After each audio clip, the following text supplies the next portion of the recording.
What is up, Planet Poke? My name is Mulvo19, and you probably haven't seen me in a while, but I am bringing you a Pokemon Air Wi-Fi battle. I might actually be starting a new series where it's Pokemon versus Pokemon. Which one is better? Which one can have better movesets? Which one has a better move pool? More bulky, less bulky. We'll get all into that later. But anyways, team preview. Looking at his Sharpedo, which can do a lot of damage to my team, especially since it's under rain, and I can't let him get too fast because the only priority on my team is Bullet Punch with Scizor, and I know it's going to be at least a 2-hit KO. So I'm going to go with my Scizor the first turn. This is a shiny hack Scizor that my friend Cody made, and yeah, you can't obviously not obtain this in real game, so don't think you can. But if you want to go see more of that, make sure you go check out my channel, which is down below in the link. I actually got a pretty cool video that goes around with this Scizor. So now I'm going to decide to go into my Skarmory because I'm predicting him to go for the Swords Dance and actually ends up going for Focus Punch. And this is kind of like a weirder team.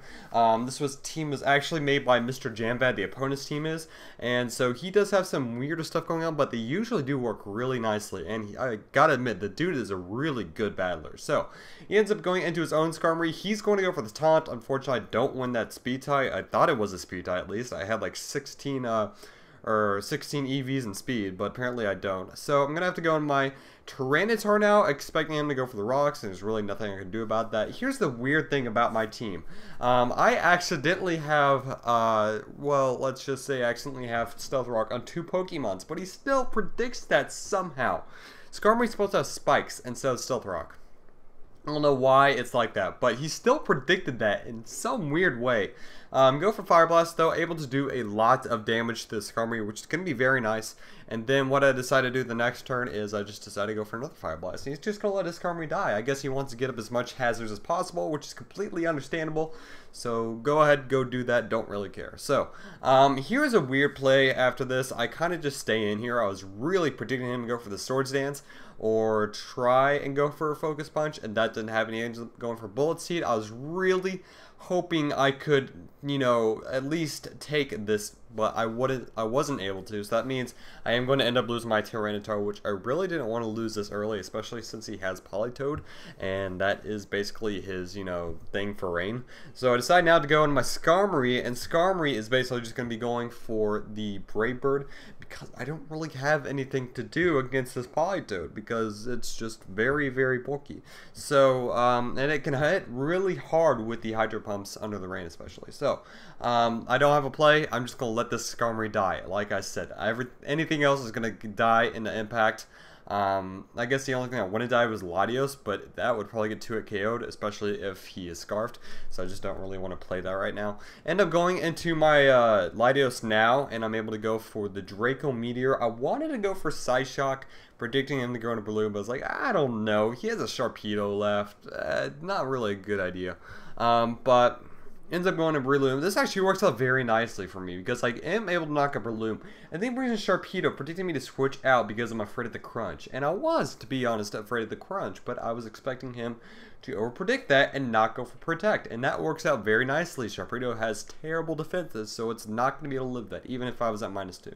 Now I'm at -4, I cannot stay in. I must go into my Conkeldurr, which is really, or rather my Scizor, which is really my, you know, bulkiest Pokemon so far, but the problem with Scizor is it's still napping. So he goes for Icicle Spear with the Ice Gem, and it's going to do like a decent amount of damage to my Scizor, except that he only gets 2 turns, so it's really not going to be that bad of a problem. But he ends up going back into his Politoed, which is like fantastic. There's nothing I can do about that, and I wish there was. Try and go for a Bullet Punch here, but I'm still asleep on the second turn, which is going to be really unfortunate. He's going to be able to go for the Hydro Pump and knock me out. So, yeah, that's going to be in the Scizor. But I'm going to decide now to bring in my Latios, and I was pretty sure that he was going to outspeed. Hydro Pump would not have killed, but he did miss, and that kind of, you know, makes up for later in the game, but I'm able to go for the Draco Meteor right here, and I am able to knock out his Politoed, which is going to be very nice. The only problem is he brings in his Mamoswine again, and there's really nothing I can do about that. I wanted to go for Surf, but I was pretty sure that wouldn't kill. I didn't think Psyshock would kill either, so I just decided to play it safe. Now I'm going to go into my Conkeldurr, which can take a few of these, but not many. And he actually ends up getting 5 turns, I believe, of this. Or no, he gets 4, which is pretty much just as bad. And I think one of them was a crit. So I believe what I have to do here is just go for the Mach Punch. I can't go for Drain Punch, although that would help so much, but I can't do that because I just can't, because I won't be able to live the next hit. Like I said, he's going for Earthquake. He'll be able to easily knock me out. There's nothing I can do about that. Now I decide to bring in my Latios again, and for whatever reason he decides to switch out here and just let his Gengar die to a Surf Specs Under the Rain, and that's not going to really help him out at all because he loses his Gengar now. And that basically means if he doesn't kill me with Ice Shard on his Mamoswine, then I win the game. So that was kind of a pointless play there. But he ends up going for Ice Shard now. This is really looking like that I will be able to live this, but I am not able to live it because he gets a critical hit. Like I said, kind of made up for the Hydro Pump miss later on, although critical hit is like a 6% chance, and missing Hydro Pump is like a 20% chance. So yeah, I mean, whatever, but it was still close enough, I guess. So basically what happens now is I go into my Landorus and I'm going to try and live an Ice Shard, but that's not going to happen, and he is going to be able to win the game 0-1. So yeah, it was actually the first game I believe I lost with this team. I think I've had like 5 or 6 matches, and this team has done really well.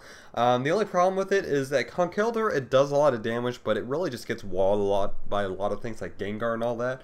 So, what I'm trying to, or rather Gengar or Jellicent. Jellicent's a big problem. Gengar, not so much, because I have Ice Punch, and that still does a pretty good amount of damage to Gengar.